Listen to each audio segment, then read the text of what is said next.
ओरियानी ओरियानी बैठस तिलक देहरू भड़ुआ। ओरियानी ओरियानी बैठस तिलक देहरू भड़ुआ। कुर्सी बैठिले मोरे पापाजी, अरे कुर्सी बैठिले मोरो बाबाजी। ओरियानी ओरियानी बैठस तिलक देहरू भड़ुआ। कुर्सी बैठिले मोरो चाचाजी। चौका चंदन चढ़ी बैठल सुंदर दुल्हा।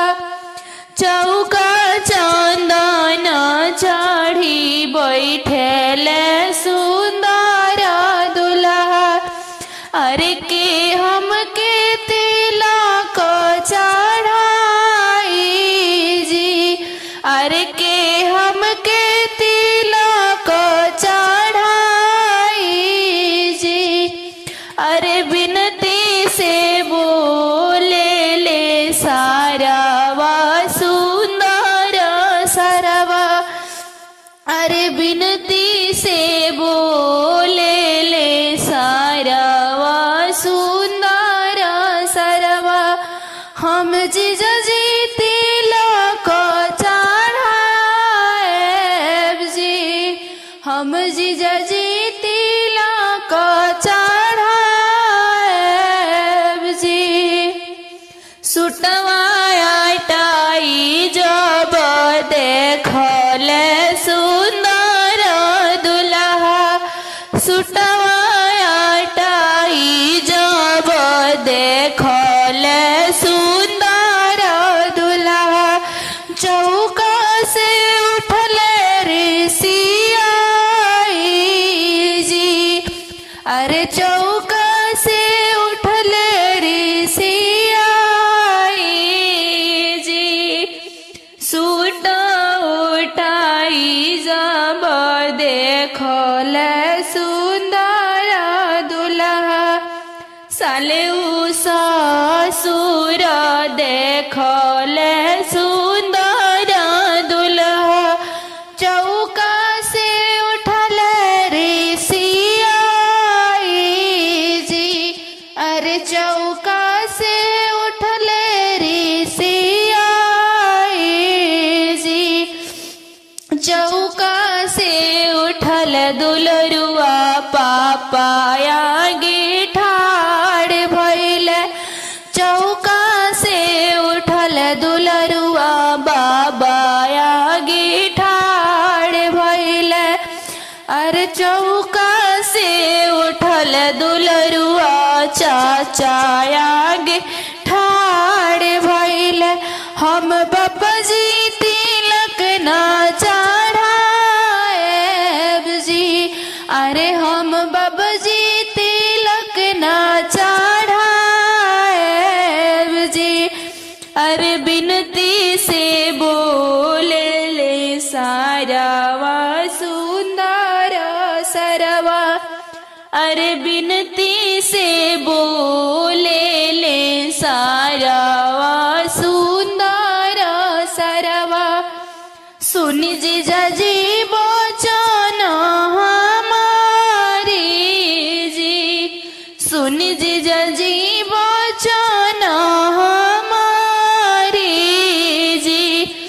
चौका पर बैठी जीजा जी तिलक ली चढ़वाई जी।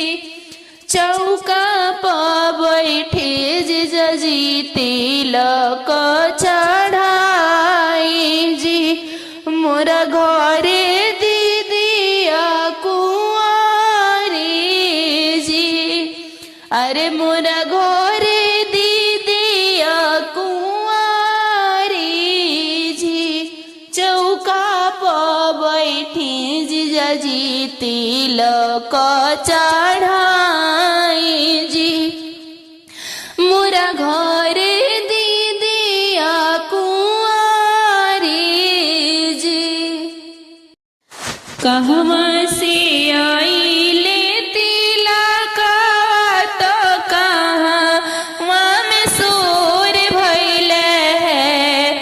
अरे कहवा से आइले तिलकवा तो कहवा में सोर भइले है। कौन बाबू के चढ़ेला तिलकवा तो पापा जी आनंद भइनी है। अरे कौन बाबू के चढ़ेला तिलकवा तो बाबा जी आनंद भइनी है। जनकपुर से आइले तिलकवा तो अयोध्या में सोर भइले है।